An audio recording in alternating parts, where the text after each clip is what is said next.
He had learned how to disappear without leaving a trace. On the station where humans and alien species worked side by side, most people noticed everything. They noticed when someone changed uniforms, when someone skipped meals, when someone smiled less than usual. But when he chose to step back, he did it quietly. No arguments. No drama. Just distance. He worked longer shifts. He avoided common halls. He declined invitations with polite words and tired eyes. Over time, people stopped asking. But one person noticed right away. The alien princess had always been observant. Her people were trained from childhood to read silence as clearly as speech. When he stopped coming to the cultural wing, she felt it like a shift in gravity. Something steady had moved. At first, she assumed it was temporary. Humans, she knew, carried stress differently. They withdrew, then returned. So she waited. Days passed. Then weeks. Before, he had stood beside her during meetings, not as a guard or advisor, but as a quiet presence. He never interrupted, never flattered. When he spoke, it was only when needed. That was why she trusted him. Now his place was empty. Others filled the space. Advisors spoke louder. Guards stood closer. But none of it felt the same. She caught herself looking toward doors, expecting him to appear, hands folded behind his back, posture calm, eyes alert. He never did. Whispers began to move through the station. Some said the human had offended the royal council. Others said he feared royal attention. A few claimed humans were unpredictable, and he had simply lost interest. The princess heard all of it. She said nothing. She remembered small things instead. How he had once explained that humans valued choice more than command. How he listened when she spoke about duty, not as a subject listens to a ruler, but as one person listens to another. She wondered if she had crossed a line. If a question she asked had been too personal. If curiosity had turned into pressure. For the first time since her coronation training began, she felt unsure. When she finally decided to seek him out, it was not out of pride, but necessity. Her people believed clarity prevented conflict. Silence, when left unchecked, became danger. She found him in a maintenance sector, far from the royal areas. The air was colder there, filled with the sound of machines and steady light. He was reviewing reports alone, just as he preferred. He looked up when she entered. There was no surprise on his face, only understanding. As if he had known this moment would come. They stood facing each other, separated by more than distance. She spoke first. Her voice controlled, but quieter than usual. She asked why he had stayed away. Not in accusation, but in genuine confusion. He did not answer. Instead, he bowed his head slightly, a human gesture of respect. He closed the report in his hands and set it aside, as if giving the moment his full attention. That silence hurt more than any harsh words. She reminded him that honesty was expected between allies. That trust was the foundation of peace. Her words were formal, but her eyes searched his face for something familiar. Still, he said nothing. He looked tired. Not physically, but in a deeper way. The kind of tired that came from long memories and careful decisions. At last, he spoke, but not with the answer she wanted. He asked if she truly wished to know. He warned her that once spoken, some truths could not be taken back. She did not hesitate. She told him she deserved the truth. That was when he asked for privacy. They moved to a small observation room overlooking the stars. No guards, no advisors. Just silence and distant light. He stood near the window, not facing her. It was easier that way. He began by talking about humans, not himself. He explained that humans were often misunderstood. Other species saw their technology, their endurance, their ability to survive harsh worlds. Few understood what guided them. Humans, he said, were shaped by loss. From the beginning of their history, they had lost homes, families, even their planet's balance. Survival forced them to adapt, but memory forced them to carry pain forward. She listened closely, unsure where this was leading. He explained that humans learned early that attachment could be both strength and danger. When humans cared deeply, they did not always stop at reason. They crossed lines. They made sacrifices others would not understand. He finally turned to face her. He told her that staying close to her had not been difficult. Walking away had been. Her expression changed, confusion mixing with something else. She asked why closeness was a problem if trust already existed. He answered slowly, choosing words carefully, because he had seen what happened when humans became symbols instead of individuals. When emotions mixed with power, when protection turned into possession. He told her that her people were watching. So were others. Alliances noticed patterns. Stories formed faster than facts.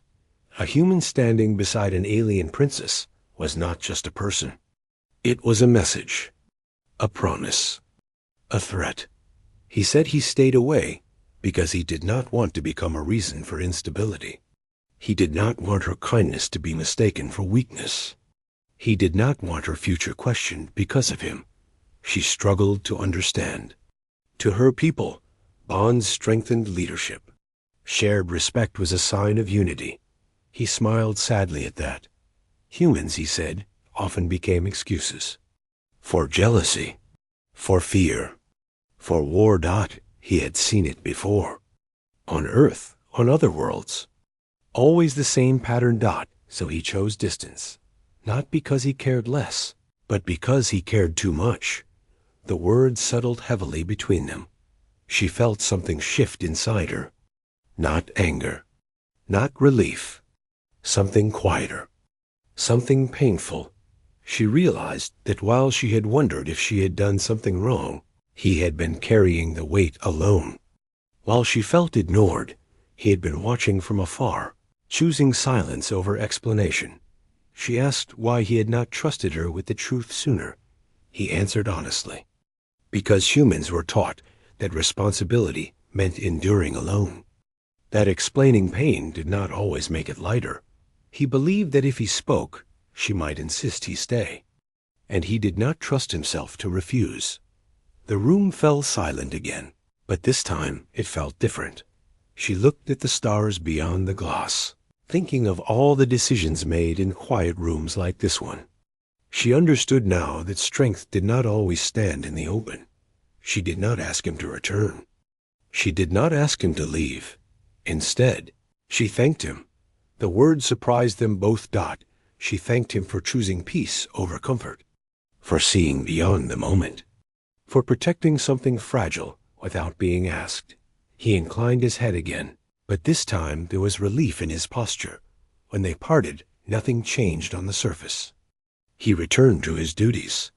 She returned to her court, but something unspoken remained between them. Not a bond of closeness, but of understanding.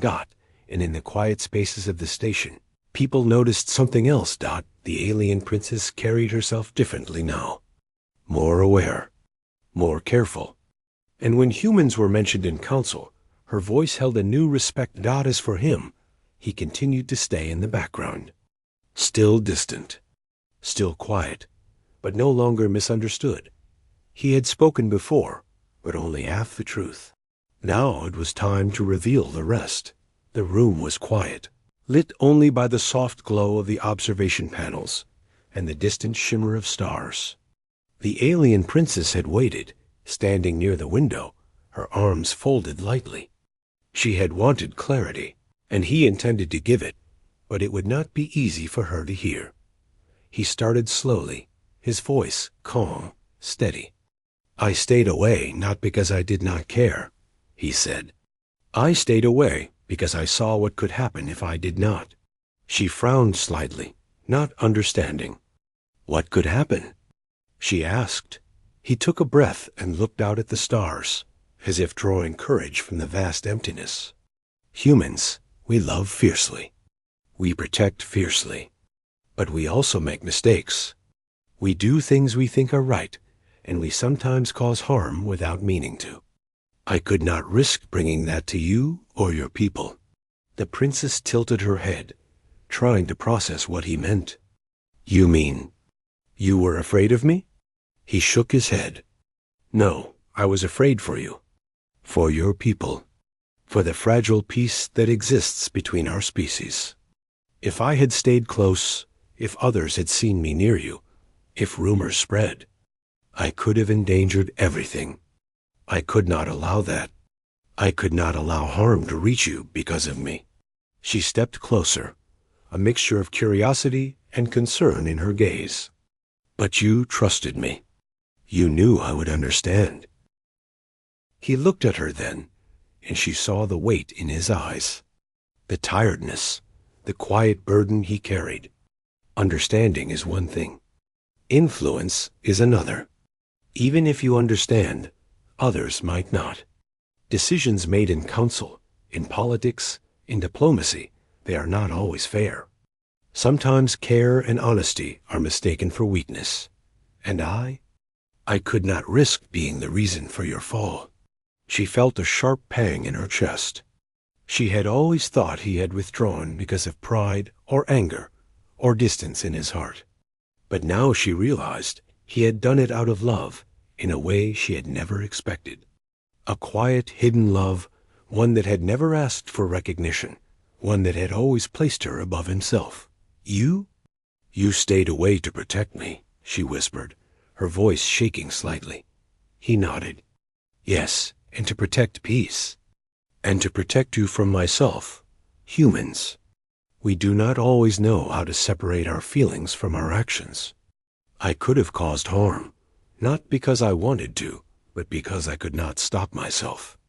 I chose distance so that I would not be tempted, so that the right thing would stand a chance." Her mind raced. She thought of all the times she had looked for him, all the times she had felt hurt or confused by his absence. And now she saw it differently. His absence had not been rejection. It had been sacrifice. "I never knew," she said softly. "I never imagined you would bear so much alone just for me." He shook his head, a small, almost sad smile crossing his face. "It is not only for you. It is for the people you lead, for the peace between our worlds. I have seen what happens when human attachment is mistaken for weakness. I have seen the destruction it can bring. I could not allow that to happen here, not while I could prevent it." She stepped even closer. "And all this time, you said nothing? You let me believe that I had done something wrong?" "I had to," he said quietly. "Because humans, we sometimes endure alone. We believe that carrying the burden silently is the right thing. To speak too soon, to reveal the truth, can make others take risks they cannot undo. I could not bear to see that happen to you or your people." She felt tears prick at her eyes, though she did not allow them to fall. Her mind struggled to comprehend the depth of his choice. He had stayed away not out of disinterest, not out of weakness, but because he had loved responsibly. "And now?" she asked. "Now that I know, what will you do?" He looked out at the stars again. "Now I continue my duties. I remain careful. I remain distant. My presence cannot create risk. But I wanted you to understand. I wanted you to know why I chose silence over closeness." She nodded slowly. The silence between them was different this time. It was not the tense emptiness of misunderstanding. It was heavy with understanding, respect, and something unspoken. "You have protected me," she said, "in the most human way possible.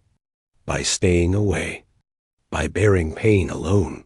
He inclined his head slightly. "Yes, protection is not always about action. Sometimes it is about restraint.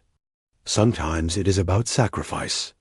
She stepped back, letting the weight of his words settle. She felt a new respect for him, one that went beyond friendship or loyalty. She understood the courage it took to choose absence over presence, to choose risk for oneself rather than risk for others. For a long time, they said nothing. The stars moved silently outside the window, distant and constant. It was a quiet that spoke louder than words. Finally, she spoke. "You have taught me something important," she said. "That strength is not only in action. That care is not always shown in what we do. Sometimes the greatest care is in what we refrain from doing. The greatest love is sometimes in silence." He looked at her then, and for the first time, he allowed himself a small, relieved smile. "I am glad you understand. That is all I hoped for." She nodded, her eyes softening. "I do, and I will remember this, always." The conversation ended there, but the impact remained. She returned to her duties with a quiet new perspective. Decisions in council were no longer taken lightly. Every choice, every action, every word carried weight, not just for power, but for care. And she knew now that humans, quiet as they might seem, could carry burdens unimaginable to others. He returned to his life on the station, continuing his work, maintaining his distance. He was no longer misunderstood. Even those who noticed his absence now saw it differently.